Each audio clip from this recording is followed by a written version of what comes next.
Si eres de infantil, esta entrevista te va a aportar muchísimo. Vamos a hablar con Patricia, cómo le fue la oposición. Sacó un 10 en el tema, un 10 en el supuesto práctico y un 10 en la programación y en la exposición. También hablaremos de su experiencia como miembro de tribunal, cómo hay que innovar en infantil, cómo hay que evaluar y veremos muchos ejemplos para que tu tema, supuesto, programación sean creativos. Además, como desde Opomain vamos a empezar a preparar las oposiciones de infantil, de hecho se va a encargar Patri, tienes en el comentario fijado un tema de muestra y un supuesto práctico resuelto. Sin más dilación, empezamos. Patri, para empezar, vamos en orden. Te quería preguntar, sé que ya hace tiempo, pero seguro que te acuerdas, ¿qué tema te salió en la oposición? Y también cuéntame así de forma concreta los detalles que piensas que marcaron la diferencia para que el tribunal te escogiese. Bueno, pues Diego, tuve muchísima suerte, la verdad, porque yo rezaba para que me tocara el tema 6, que son las corrientes psicológicas y pedagógicas en las que se basa la educación infantil y experiencias renovadoras. Y bueno, creo que es un tema bastante contundente en cuanto a autores y pensaba que en sí pues no todo el mundo lo iba a saber, porque bueno, en infantil siempre hay como temas, igual que en otras especialidades, más potentes a la hora de haberlos estudiado porque tienen mucho contenido y otros pues un poco más fáciles y más asequibles, digamos, a las personas que no lo llevan preparado. Entonces yo siempre me he inclinado a elegir temas potentes para destacar y sobre todo para que se reduzca también las personas con las que vas a competir. Y en ese sentido, pues bueno, yo estaba súper contenta porque me salió el tema 6, ya te digo.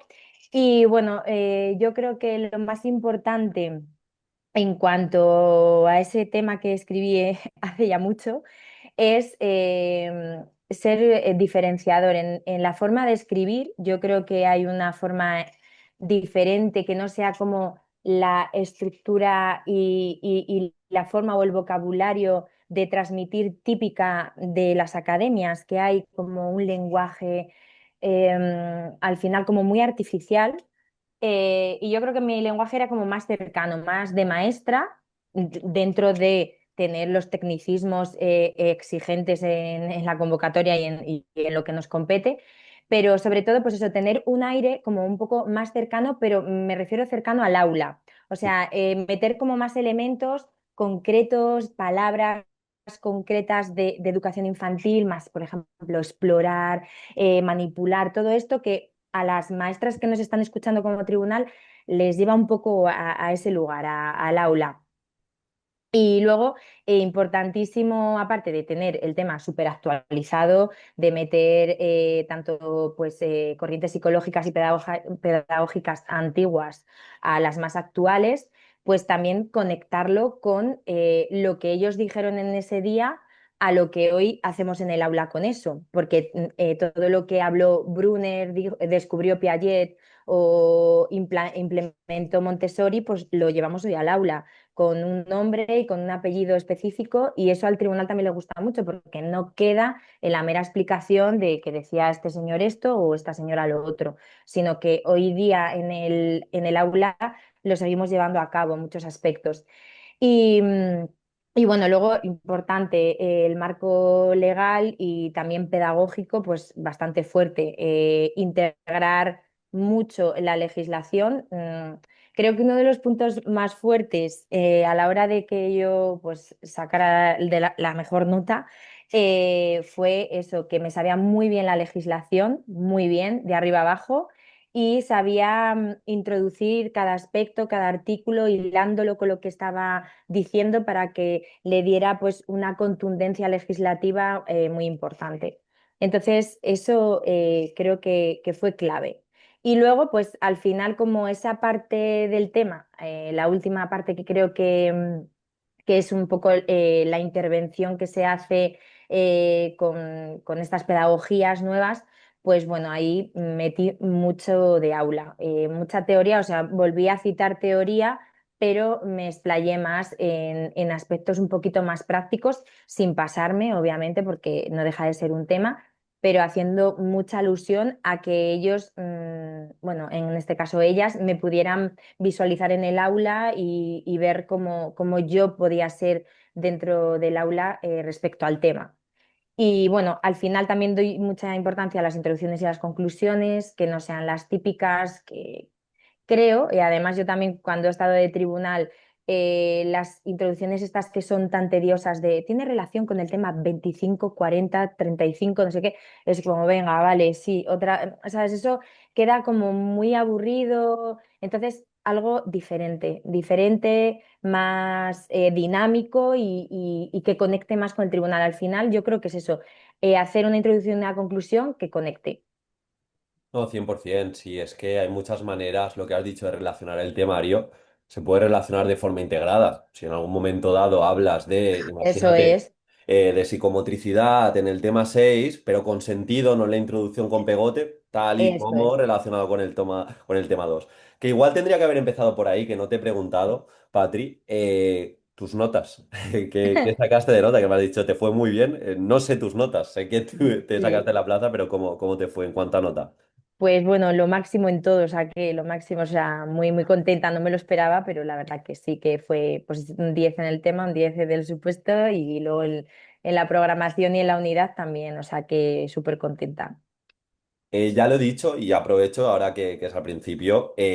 Estamos creando el temario, estamos dándole una vueltecita Sí, porque vamos a empezar a preparar desde Opomain nuestra segunda especialidad infantil y estamos creando un equipo de preparadoras top y en este caso Patri va a ser la directora pedagógica de infantil. Entonces, bueno, demuestra para que veáis también por dónde vamos y que todo lo que ha dicho Patri, pues que se va a ver, intentamos ser coherentes, se va a ver en un tema práctico y en ese supuesto también prácticos, lo podéis descargar y si os queréis preparar con nosotros, pues también podéis hacer esta pequeña prescripción que lo vais a tener todo en el comentario fijado o por aquí arriba, ahora cuando editemos el vídeo.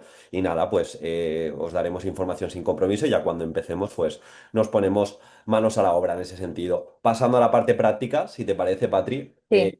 ¿qué escenario te apareció? ¿Qué decisiones tomaste en este supuesto práctico que te ayudaron? Pues bueno, a eso, ¿no? A sacar la máxima nota. Pues mira, una de las cosas que me viene más a la cabeza es que lo que utilicé para el supuesto práctico, en cuanto a la temática que me pidieron, que ahora te explico qué es lo que me pedía el enunciado, no tenía nada que ver con el estudio en sí del supuesto. Fue algo que trabajé, que luego no metí en la programación.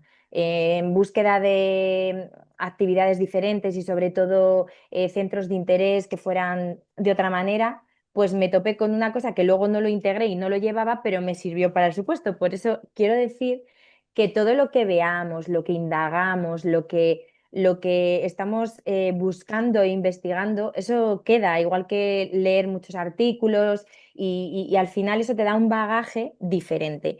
Entonces, yo tenía varios supuestos a elegir, me acuerdo. Y el que elegí era en realidad bastante sencillo, pero me apetecía hacerlo porque me vino la idea esa. Era una salida extraescolar.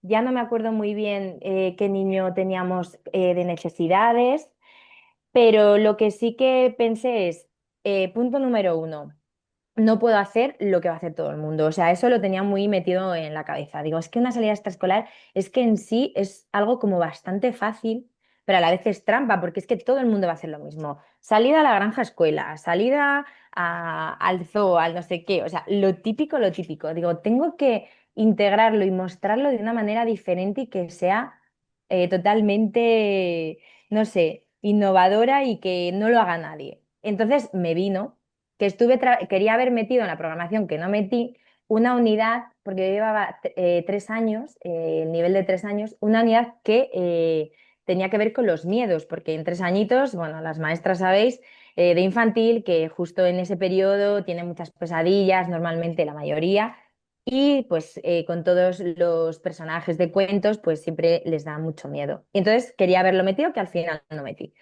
Y dentro de la unidad que hice, había una salida extraescolar que era a través de un cuento que desmitifica mucho la figura del lobo, sino que lo pone como tontorrón, así como gracioso, que no hace daño.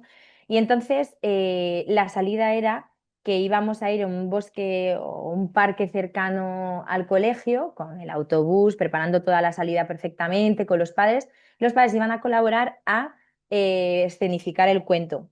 O sea, iba a haber Caperucita, iba a haber el lobo, todo esto, incluso una cabañita que había que era del ayuntamiento que nos la habían prestado. Y la verdad que bueno, que todos los detalles fueron súper chulos, me salió todo como muy ligado porque, claro, lo había preparado para la unidad. Y, y bueno, estructuré muy bien la salida, también apoyándola con una metodología fuerte y bueno, mucha legislación también, apoyando todo lo que estaba diciendo y les gustó muchísimo, la verdad. Qué bueno en ese sentido, porque la parte práctica al final es el filtro. Nos ha pasado y lo contaba antes grabándome el vídeo de cómo vamos a preparar, que el tema sí ha de estar bien, pero donde tú pasas el filtro a la siguiente fase y donde puedes optar a plaza, es teniendo un buen supuesto práctico y luego una buena programación. Conozco muy pocos opositores que sean buenísimos en temas y sean mediocres en supuestos que hayan sacado plaza.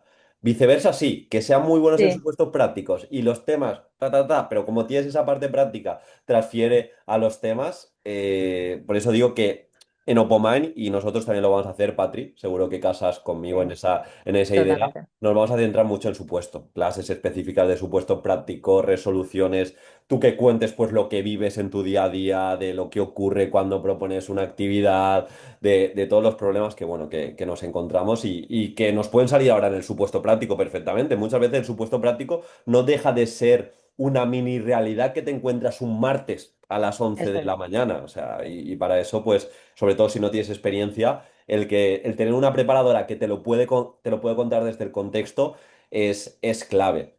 Me has hablado, Patri, no lo tenía apuntado, pero dices, yo es que me formaba o leía cosas que luego rescataba para los supuestos prácticos. No sé qué hiciste también en la preparación para tener ese bagaje o ese banco de herramientas para la parte práctica, porque es quizá el punto que a la opositora de infantil le puede dar más miedo, ¿no? Me pueden Sí. preguntar tantas cosas del supuesto, ¿cómo estoy preparado? No sé si recomiendas ahí algo.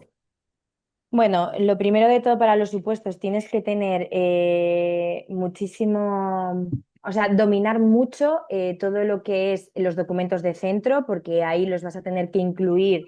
Y creo que lo más importante dentro de un supuesto es que el error que meten, o sea, que cometen casi todos es, si te piden unas actividades sueltas o una sesión, la gente se va directamente a desarrollar la actividad o la sesión, no le da contexto. Eso es. Entonces, es importantísimo decir, estoy en un cole, el cole tiene un proyecto educativo. Luego, tengo también una programación de ciclo o, por ejemplo, en Madrid, que es propuesta pedagógica. Hablar de ello y relacionarlo con la temática que estamos haciendo. ¿Qué documentos de centro pueden desarrollar esto que voy a trabajar ahora? Y luego, evidentemente, tenemos que ubicarlo dentro de una programación de ese año. O sea, mis actividades van a estar incluidas dentro de mi programación de aula y dentro de una unidad didáctica. Dentro de esa unidad didáctica ya va a aparecer la situación de aprendizaje, obviamente, pero es que si no hago todo este recorrido para llegar a las actividades, es que no tiene ningún sentido porque no le contextualizas en absoluto nada al tribunal. Y luego, el bagaje que yo suplementaba, porque yo decía, necesito tener más conocimiento que los demás. Y es los artículos científicos de educación. O sea, no hay otra forma de estar más actualizado que leer artículos de neuroeducación, que hayan salido nuevos estudios, nuevas formas de introducir metodologías en el aula que han funcionado, que han estudiado y han visto que son eficientes. Eso te da un plus increíble. No, 100%. Y pasando, si te parece ya, vamos a programación y unidad. Por esa parte, sé de hecho que yo te descubrí, pues antes de esta preparación que vamos a hablar, pues yo te descubrí con todas las colaboraciones que has hecho en mis cursos, Mm, ¿no? Muy sí. centradas en esa parte creativa y siempre las alumnas han estado muy contentas, los hilos conductores, unidades didácticas así más creativas, aplicando todo esto que hemos visto de neuroeducación. Entonces, en particular, ¿qué tuvo tu programación unidad? ¿Qué unidad te expusiste? No sé si te acuerdas de ello para contarlo un poquito y ya acabar, por así decirlo, las partes de la propia oposición. Sí, pues mira, mi programación tenía algo muy novedoso que era, en aquellos entonces yo creo que todavía las metodologías así más de Reggio, Montessori, no se implementaban mucho en infantil, era todo como mucho más estructurado, digamos a lo mejor un poco más parecido a otras especialidades, ¿vale? Que son como más estructuradas y más fijo todo. Entonces yo me desmarqué, dije, bueno, pues aquí me tiro a la piscina. Yo sé que el tribunal no va a saber de estas metodologías porque lo basé todo en Reggio Emilia y luego metí muy a saco psicomotricidad vivenciada. De hecho, en todas las unidades lo nombraba y bueno, ¿qué pasó cuando expuse? Ahora te sigo con esto, pero que se quedaban alucinadas. Yo veía que decían psicomotricidad vivenciada, no sé qué. Sí que es verdad que yo, como necesitaba que entendieran todo lo que explicaba, porque sabía que no lo habían visto en su vida, pues sí que llevaba como evidencias visuales, que eran fotos del trabajo en el aula. Y eso sí que les llamó muchísimo la atención.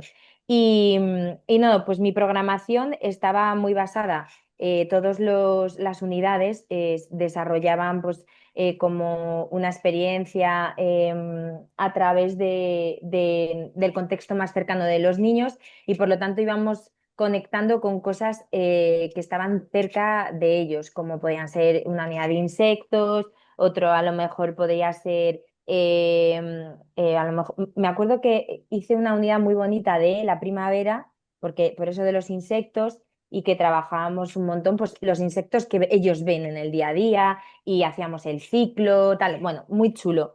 Y creo que una de las partes más potentes era que estaba todo como muy unido a los intereses de los niños. Sí que es verdad que el otro día además me preguntaban en una formación que porque les decía, es que cuando empezamos a trabajar en infantil, el universo, Nueva Zelanda, que sale en muchas, en muchas fichas de infantil, Egipto, no sé qué, y claro, yo digo, es que claro que eso nos está obligando en muchas comunidades a trabajarlo, pero tenemos que nacer siempre de lo inmediato del niño, que luego como experiencia añadida nos podemos ir a un Egipto y tal, como un proyecto ahí un poco medio transversal, pues bueno, pero la esencia de una programación tiene que ser lo que necesitan entender los niños a su alrededor.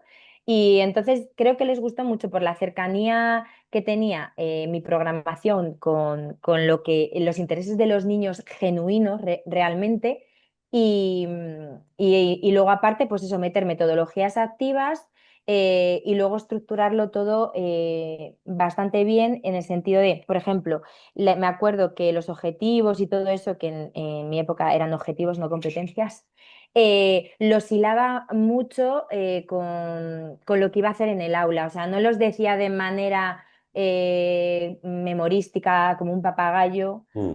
desde luego que no. Y más o menos a grandes rasgos fue así, yo creo que lo que diferenció mi programación respecto a otras.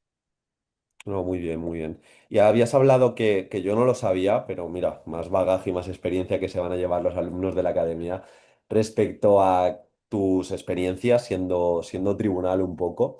Claro, ¿qué ocurre en infantil? Te quiero decir, cuando están los 5 miembros del tribunal, yo siempre digo, la opositora tiene que ser muy útil, tiene que mostrar recursos, propuestas que se puedan llevar al aula. Mm. Entonces, te quería preguntar, ¿qué es lo que busca el tribunal? ¿Qué necesidades suele tener el alumnado? ¿Qué problemas te encuentras en el día a día que tienen que estar resueltos, por así decirlo, en una programación, en un supuesto, en una unidad? Pues a ver, bueno, yo lo primero que diría, te voy a empezar un poco por los fallos que veía en Vale, el sí. 90% de los opositores, bueno, opositoras, que eran casi todas. Mm. em, Pues era que no tenía coherencia ninguna, casi todas, la teoría con la práctica. O sea, me hablaban y nosotras, ya te digo, éramos un tribunal, porque yo fui dos veces. Primero fui vocal y luego ya me llamaron de presidenta. Y el año que estuve de presidenta, pues la verdad que es que les pasaba a todas lo mismo, que decían cosas que luego no se veían en la unidad. O sea, eran como papagayos, que si la educación inclusiva, que si no sé qué, el duata, no sé qué. Y yo decía, ¿dónde está? Perdona. Y claro, yo muchas veces pensáis que el tribunal preguntamos con malicia, a lo mejor algunos lo harán, pero vamos, desde luego el mío no. Era como, venga, te voy a dar una oportunidad para que me hables de este aspecto que me dijiste en la teoría, pero que no me lo has metido en ninguna de las actividades ni situaciones de aprendizaje, dímelo. Y me acuerdo que una de las preguntas que hacía en casi todas las veces era, me has hablado muy pormenorizadamente de la educación inclusiva, de los beneficios, de que en tu centro y en tu aula la implementáis. ¿Me podrías poner algún ejemplo de cómo lo llevas al aula? No me he contestado ninguna. O sea, se ponían tan nerviosas muchas me decían, ¿me puedes repetir la pregunta otra vez? Y yo le volví a preguntar de otra manera, diciéndole lo mismo, y eran incapaces. Por lo tanto, ¿qué te da a entender? Pues que realmente no entienden la educación inclusiva, lo entienden como una teoría, pero no saben llevarlo a la práctica en el aula. Entonces es como muy complejo, a veces difícil para muchos opositores llevar esa teoría a la práctica, pero es que hay que hacer ese esfuerzo para que tenga una coherencia todo esto, porque es súper importante. Y bueno, en realidad lo que más valorábamos a lo mejor de las que sacaron buena nota era la coherencia sobre todo, el discurso que tenían que estaba muy integrado con su forma de verse ellas mismas como maestras. O sea, la veíamos a esa chica o a ese chico dentro del aula y nos lo imaginábamos de compañeros también y eso es también una de las cosas que pensábamos. Y sobre todo, creo que era muy importante el transmitir también. Y te hablo transmitir a pesar de que están nerviosos y nerviosas, porque se les nota que están nerviosos, obviamente, pero podían con ese miedo y llegaban a contarte. Y mira, fíjate, me acuerdo, una de las chicas que mejores notas sacó, que en la parte de la programación, que sacó un 10 y otro 10, unánime de todos los miembros. Mis compañeras nunca habían escuchado, y porque se basó también mucho en Reyo, no habían escuchado nunca nada de Reyo. O sea, fíjate tú cómo lo contó, que ellas se interesaron y me pidieron libros luego, tú tienes, ay, no sé qué, déjame libros, tal. Por lo tanto, creo que hay que transmitir mucho y la contundencia de creer lo que dices y el sentido y la coherencia, sobre todo, que es lo que falla. Bueno, 100%. Y mira, has ya nombrado alguna metodología activa, pero te quería preguntar por ese punto. ¿Cuáles funcionan? ¿Cuáles tener más en cuenta? O mejor dicho, ¿cuáles sueles tú dominar más y utilizar más por ese ratio quizá que no necesitas tantísimo conocimiento para aplicarlas? Pues mira, en las metodologías más importantes para llevar a cabo en el aula, yo soy muy forofa, ya lo he dicho, de Reyo, pero no me caso con, o sea, no soy ahí al 100%. Al final creo que una maestra infantil tiene que conocer muchas metodologías para adecuarlas lo mejor posible a su contexto y a los niños que le puede tocar cada año. Pero creo que lo más importante es conocer la neurociencia, o sea, qué es y cómo aprende el cerebro del niño y a partir de ahí, pues todas las metodologías que permitan trabajar la autonomía, el descubrimiento de su propio aprendizaje de los niños, la conexión con lo que acontece a su alrededor, porque hay metodologías que para mí no son metodologías, que son como muy restrictivas, que los niños tienen que ya en 3 añitos no moverse, estar tal, no, todo lo contrario, tienen que dejarles pues expandir un poco todo lo que son ellos. O sea, tienen que hablar, tienen que moverse, tienen que experimentar y esa es la forma en que ellos aprenden y sobre todo el juego. En infantil creo que tenemos que ser especialistas en conocer el juego.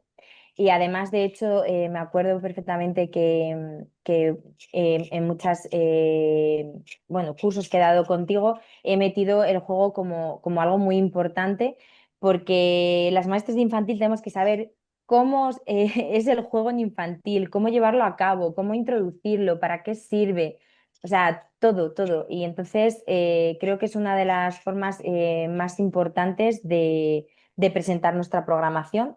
Y las metodologías en sí, creo que conocer, es que me da igual que me hables de Rello, que aprendizaje basado en proyectos, porque todas al final son metodologías inclusivas que abarcan todo tipo de aprendizajes dentro del aula, que te permiten mirar a cada niño como individuo y luego en su conjunto.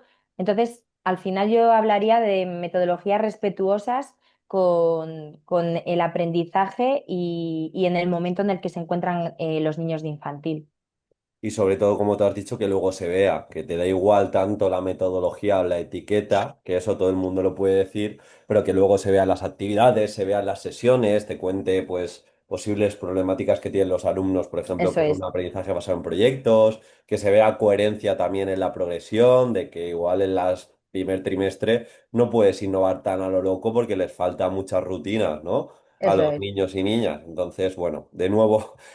Hablé también con uno de los creadores del currículum de la LOMLOE y aprovecho porque la siguiente pregunta está relacionada con el hilo conductor y le hablaba o no sé qué le pregunté, le dije, ¿cuál piensas que es el mejor hilo conductor? Y él me dijo, la coherencia. Y es que sin duda, en este momento donde hay tantísima información, donde es fácil hablar de metodología activa, de alumno X, Y o neuroeducación, la principal diferencia es aquel que suene convincente, que lo aterrice en el aula, que se vea realista, que el tribunal Mm. lo vea y si pudiera al día siguiente decir, lo aplico y es fácil de aplicar. Entonces, totalmente de acuerdo cuando has hablado de coherencia y te quería, ya que también es uno de tus puntos fuertes, todo esto de la creatividad, te pido directamente, ¿y los conductores? ¿Qué experiencia tienes al respecto y sobre todo algún ejemplito que se pueda llegar la opositora que ha llegado hasta aquí? Bueno, pues los hilos conductores en infantil tienen que ser literalmente manipulables. O sea, creo que ese ahora mismo sería como el eslogan que pondría. Ujú. Creo que da igual la temática que utilices, pero que ellos puedan verla y que lo puedan tocar. El hilo conductor, por ejemplo, del universo, pues se nos escapa un poquito. Los piratas y todo esto que lo hablé el otro día, pues son temáticas que se utilizan mucho en infantil, pero tienen mucho vacío en sí porque es muy difícil que los niños conecten con eso. Como algo anecdótico, pues claro que sí, pues es que yo, por ejemplo, veo que trabajan los piratas como hilo conductor, te lo digo porque lo llevan muchas chicas, ¿vale? Te estoy diciendo lo que han llevado muchas chicas al tribunal. Y entonces, es que eso lo comparo con a lo mejor, yo que sé, cualquier dibujo animado, qué tal, porque queda así como muy desdibujado todo y como muy fantasioso y sin sentido. Y la educación infantil no es eso. No es todo el rato magia, imaginación, que sí, obviamente, pero tenemos que aterrizar y la pretensión y el objetivo número uno es que los niños conozcan su entorno y lo que hay en él y que lo entiendan y que puedan intervenir en él. Eso es lo más importante. Por lo tanto, cuando utilicemos un hilo conductor que podamos llevar a cabo en las diferentes unidades didácticas, con temáticas que los niños puedan ver, que lo puedan tocar de alguna manera, que se pueda llevar al aula y que lo manipulen. Entonces, ejemplo, podemos, hilo conductor de la naturaleza, miles. Y ya te digo, cualquier ciclo pues no sé, nos podemos centrar a lo mejor en las plantas, en algo muy inmediato, incluso, por ejemplo, mi barrio. O sea, mi barrio, que es tan básico, hay de todo. Hay fruterías, carnicerías, puede haber una tienda de animales, de veterinario, o sea, mil cosas. O sea, es que te puedes salir y podemos ir a verlo, hacer una salida inmediata, tal. Todo eso nos da un juego valiosísimo.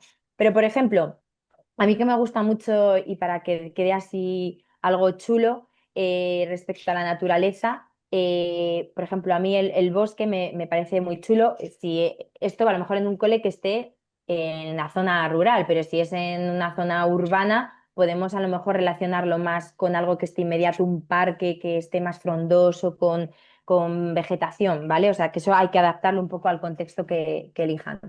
Y entonces, el hilo conductor más guay que a mí me gustaría, por ejemplo, serían los elementos de la naturaleza, o sea, tirarnos por tierra, el agua, el fuego, el aire. De ahí podemos sacar un montón de aprendizajes súper bonitos, hacer experimentos, conectar muchísimo con los intereses de cada uno de ellos. también me parece que en infantil los hilos conductores tienen que ser como muy amplios, ¿vale? Para que podamos adaptarnos en cada unidad didáctica a ese hilo. Que tampoco hay que ser, que el otro día lo hablaba con tu compañero Pedro, que preguntaban las chicas esto al final de la formación que di. Es que claro, la prehistoria, la tal, hay que meterlo, sí, lo podemos meter de una manera u otra, ya te digo, de forma más transversal, pero la esencia de tu programación tiene que al final representar lo que tú eres como maestra. Entonces, la forma que va a representarte mejor es elegir las metodologías que piensas que son más adecuadas para estos niños y conectar todo lo que estamos diciendo en esa propuesta. Jugar con el entorno de nuevo, es decir, así Sí, que tenga mucho sentido. Si ya se habla que la LOMLOE es sobre todo fijarse en el contexto, pues que se vea en el propio hilo conductor. Y si ya eres capaz, que también a eso vamos a aspirar en Opomaina, en la parte comunicativa, que somos muy buenos, pues si eres capaz de utilizar el hilo conductor para motivar al alumnado y también para utilizarlo en tu manera de exponer los puntos, por así decirlo, más densos, ¿no? Y hacer sí, metáforas relacionadas pues, eso con los es. objetivos, las metodologías y demás, pues ya es un win-win. Al respecto, te quería preguntar, no sé si tú llevaste algún material o qué materiales recomiendas usar, qué recomiendas evitar, lo que viviste tú como tribunal, un poquito ahí para también guiar a las opositoras. Recomiendo evitar, empiezo por esto porque es que es locura. No sé, yo creo que, bueno, tú no lo has podido experimentar, pero yo es que ha sido tanto como opositora como cuando luego he sido de las dos veces tribunal, la gente con maletas gigantes. O sea, de verdad, no hace falta ese show, no, no hace falta. De hecho, normalmente yo tengo una teoría que quien lleva todo ese show luego no tiene ninguna conexión con lo que lleva. O sea, lo que cuenta, pues no interesa mucho y quiere suplirlo con materiales nada coherentes y sin sentido. Mira, una de las chicas que llevo, bueno, no te puedes ni imaginar, era también de los piratas, por eso me acuerdo tanto. Piratas hechos de goma eva, un sarcófago de no sé qué, tesoro, o sea. Y yo decía, claro, si es que al final a las maestras no les puedes mostrar que tú eres, sí, una perfecta chica que hace muchas manualidades y se le dan súper bien, para crear todo eso, que además le daba una utilidad única, o sea, era para un contenido concretísimo de lógico-matemática, otro para que no era multidisciplinar ni se podía utilizar para varias cosas. Era locura, porque verlas colocar todo, tardaban yo no sé el tiempo y luego además no les daba esa libertad a la hora de explicar porque estaban más pendientes de presentar el material que de lo que estaban diciendo. Entonces, eso fuera. La creencia que ha habido muchos años en infantil de si llevo materiales súper novedosos y explosivos, voy a sacar buena nota, no. Porque lo esencial es lo que tú cuentas, es lo que tú transmites. El material es un apoyo muy valioso que hay que elegir muy bien lo que se puede llevar y lo que no, pero nada más, o sea, no, no va más allá ni va a suplirte nada. Y es muy importante que el material conecte muy bien con lo que quieres transmitir y pueden ser poquitas cosas. Mira, yo sentía que muchas de las actividades que iba a explicar eran muy difíciles de imaginar y entonces una imagen vale más que mil palabras, entonces llevé esas actividades que eran más complejas, pues era un circuito de psicomotricidad vivenciada que estaba hecho con cartón, es súper chulo, que me fui a un sitio a comprar un cartón que era súper larguísimo, bueno. Entonces, claro, ¿cómo cuentas eso al tribunal? Que queda súper feo si no lo ven. Entonces, como lo veían, pues ya yo simplemente tenía que retocar esa actividad. Y entonces, bueno, los materiales más importantes al final creo que son que sean polivalentes, que nos valga para muchas cosas, porque no vamos a hacer un material para la unidad uno, otro Mm. sino que nos pueda valer para varias unidades. Y por ejemplo, mira, un ejemplo hablando a lo mejor pues del bosque, de la naturaleza, queda bonito que a lo mejor lleves una maletita así cuca que vaya sacando elementos que conecten con tu discurso, que les lleve al sitio que quieres llevarles, por ejemplo, a una lupa para que los niños observen de cerca los insectos, como nosotros los maestros tenemos que observar a los niños, cómo van evolucionando, viendo sus inquietudes. Ahí eso sí me les llevas esos objetos que no tienen por qué ser actividades como tal, porque esas se las puedes contar. Entonces hay que ir un poco jugando con la pretensión que queremos transmitir al tribunal.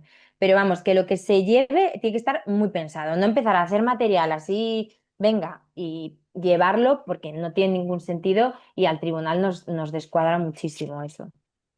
Y respecto, ya que estás hablando mucho de esta parte de la exposición, te quiero preguntar por la parte comunicativa. No sé qué consejos tienes para abrir fuerte, para mantener la atención, también para cerrar dejando huella, lo que viviste, lo que hiciste tú, lo que tú veas.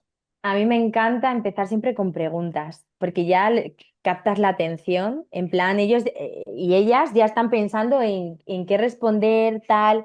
Entonces ahí, una vez que has captado la atención, creo que tienes que apoyarte mucho en la comunicación no verbal, hacer pausas, momentos como de intriga, de cambiar, de subir, bajar tono. Hay que jugar mucho con eso, porque no podemos hacer un discurso lineal en el que se nos duerman, porque ya llevan mucho tiempo escuchando a otros opositores y tenemos que despertar eso.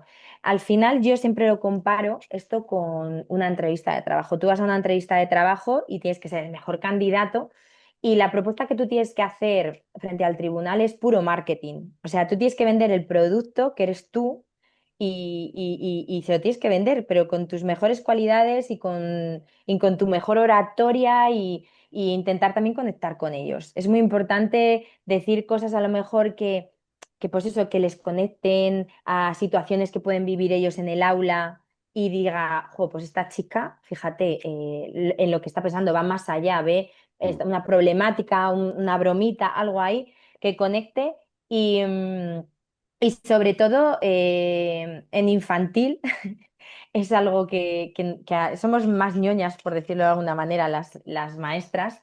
Y entonces, si nos tocas un poco el corazoncito, ahí no es que sea emotivo el discurso, ni mucho menos, porque no dejas en una posición, pero sí tocar ahí un poco, no sé, la emoción, por decirlo de alguna manera, y expresarse pues, de una forma que conectes con ellos. Y además yo siempre les mando a personas que, pues eso, que hacen ponencias que llegan a la gente, que llegan al público, entonces digo, pues hay que ensayar con eso, con esa forma de transmitir y también convertirnos en ese momento en comunicadores, como si estuviéramos explicando algo muy importante en un telediario, abriendo un telediario o algo así, o presentando algo, pues más o menos sería un poco la idea. Pues muy bien, creo que has dado sobre todo muchas ideas y mucha guía para que la opositora o pocos opositores, ¿no? Ya yo creo que en infantil no sé cómo estará el porcentaje, pero igual 95%, ¿no? Sí, Maestras, un 5% de chicos si llega.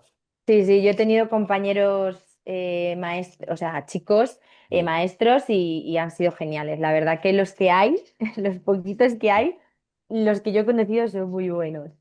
Y te quiero preguntar, Patri, un poco, imagínate que alguien se está preguntando, oye, oposito para infantil, ¿me gustará el trabajo? Hay mucha gente que oposita y luego se da cuenta de que el trabajo no es el que esperaba. Entonces, ahora sí, directamente te quiero preguntar, ¿cómo es ser maestra de infantil? Cuéntame un poco tu día a día, cuéntame experiencias, cuéntame cómo es el trabajo para convencer a la gente o simplemente para decirle, igual no es tu trabajo, o sea, las Eso es. realidades que se viven. Sí. Bueno, lo primero de todo, creo que lo más importante, Diego, y además creo que es lo más importante, es cómo estés tú en el sentido emocional, porque en infantil tienes que tener un control salvaje de tus emociones, de tu paciencia que te pueden llevar al límite, porque son niños muy pequeños, tienes que conocer mucho cómo son ellos, o sea, para ser maestra infantil tienes que tener muchísimo control de la neuroeducación, de cómo se comportan, de cómo hacen, de cuáles son sus puntos débiles, cuáles son sus potenciales. Muy importante. Y luego, gestionar tus emociones es primordial porque en infantil, si no, no sobrevives. Entonces, yo, en la formación que demos de la preparación en infantil, meteré muchísimo de disciplina positiva, porque, bueno, yo al final pues me he sacado el título y creo que es primordial y esencial porque te da muchas herramientas para gestionar tus emociones y para entender por qué se comporta así un niño, porque yo veo muchas maestras que dicen, es que este niño es insoportable, porque este niño tal, es que detrás de cada comportamiento hay un porqué, ¿vale? Entonces, para ser maestra de infantil en el día a día vas a tener que, y más hoy, tener niños muy disruptivos, con muy pocos límites, con un lenguaje muy, muy, muy limitado y muy poco avanzado. Hoy en día también la problemática son los padres, padres que no se ocupan de muchas cosas y da igual pues de dónde vengan, porque siempre decimos, bueno, los padres que a lo mejor pues tienen pues estudios y tienen una condición económica mejor, tal, no. O sea, hoy en día se está apoyando muchísimo la educación de los niños en el maestro y en la escuela y nos lo cargan todo a nosotros y ellos pues se encargan de poco. Entonces, de mucha paciencia para los niños, para con los padres también. Tenemos que tener mucha mano izquierda en las tutorías, ponerles límites a los padres, ya no solo a los niños. Entonces, es muy vocacional. Es que educación infantil es muy vocacional porque hay situaciones complejas. Y aparte, una de las cosas más importantes que se me acaban de ocurrir ahora mismo, que no ocurre en otras especialidades, Diego, es que en infantil, las maestras de infantil, tenemos muchos niños con necesidades, porque nosotras somos el filtro. Mm. Rara vez niños que yo he tenido, Diego, niños TEA súper, súper, súper, vamos. O sea, no te diría que tendrían que estar en un colegio de educación especial y ahí han estado los 3 años, incluso se les prorroga otro año más, o sea que es brutal. Y luego ya primaria no pasan esos niños. Entonces, conocimiento de los niños con necesidades, que tengan discapacidad, trastornos, van a estar en el aula de infantil porque los padres no quieren llevarlos a escuelas de educación especial porque les cuesta gestionar todavía eso y mientras que lo gestionan, pues pasan el ciclo de infantil hasta llegar a la primaria. Y entonces necesitamos saber mucho de cómo intervenir con los niños con necesidades, pero mucho, porque si no, pues yo lo que veo en otras compañeras es que estás desquiciada, porque no sabes cómo intervenir con esos niños. Entonces, creo que el elemento este último es bastante importante. Y dentro de eso, Patri, ya para acabar, ¿qué es quizá lo que más te gustaría de ser maestra infantil? Y lo que menos, lo que más disfrutas en una semana tipo y lo que menos, así siendo sincera, que tampoco tienes Vale, que aquí quedar bien con nadie, cada uno vive su trabajo y ningún trabajo es perfecto, ¿eh? No penséis que os saquéis la claro. plaza y te va a gustar el 100% de las cosas que pasen, porque eso sería mentir. Bueno, lo bonito, primero, creo que somos unas privilegiadas. Estar en infantil es ver crecer a corazoncitos chiquititos que se convierten ahí en personitas. O sea, es que es una evolución brutal y que podamos ser testigos en directo cada día de sus aprendizajes que se ven. Es que en primaria no veis eso, no veis esos cambios tan brutales, esas evoluciones tan flipantes. O sea, si te gusta la infancia y los niños, es que es maravilloso poderles disfrutar, verles. O sea, para mí es un privilegio enorme. Es maravilloso, maravilloso. Y yo siempre me sigo asombrando y cada día yo llego al aula y les ves sonreírte, te dicen un montón de cosas bonitas. otros trabajos no lo tienen, no son tan gratificantes, incluso ya en primaria, pues eso no lo tienes.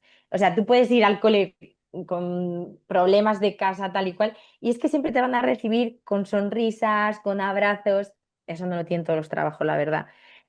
Y luego, lo que menos me gusta, pues es cómo nos tratan a los maestros hoy en día, a la sociedad, lo desprestigiadísimos que estamos, lo poquísimo valorados que estamos, tanto económicamente, porque me parece una miseria lo que cobramos, y lo digo así, porque tenemos una responsabilidad brutal. O sea, yo cuando he tenido 25 niños, de los cuales tres eran TEAs, otros no sé cuántos TEL, con otros niños tal. Luego, los que no tienen ningún tipo de necesidad, necesitan una atención increíble. Y es que ya es como si fuéramos el inspector Gadget. Tienes que tener 100.000 brazos y es que no está valorado por ninguna de las áreas, ni en la sociedad, ni económicamente, que siempre con lo de las vacaciones. O sea, no sé, eso a mí de verdad que me desmotiva muchísimo. Y también, pues obviamente te desmotiva mucho el contacto con los padres, que hay algunos que son maravillosos y majísimos, pero la inmensa mayoría, pues, no sé, te tienen como ahí en infantil además, es verdad, como si fueras ahí un cuidador, lo de la guardería, la historia esta, pues ahí todavía quedan sesgos de todo ello. No, 100%. Pero bueno, veredicto, si tienes cierta vocación, sí que se recomienda la profesión. Y nada, para ser también rigurosos con tu tiempo, decirte que muchísimas gracias, que espero que haya aportado y haya inspirado. Que insistimos, que empezamos con este nuevo proyecto, que esperamos ser muy útiles desde esta parte de infantil. Vamos a trabajar de una forma, pues eso, muy chula, muy creativa, muy práctica, con facilidades para vosotros y vosotras, sobre todo. Entonces, lo dicho, os podéis descargar el tema, el supuesto resuelto, también tendréis un vídeo explicativo de cómo se va a dar toda la preparación. Y lo dicho, por mi parte, muchísimas gracias, Patri, y seguro que nos Muchas vemos gracias a ti. prontito por este canal. Un abrazo. Gracias, chao.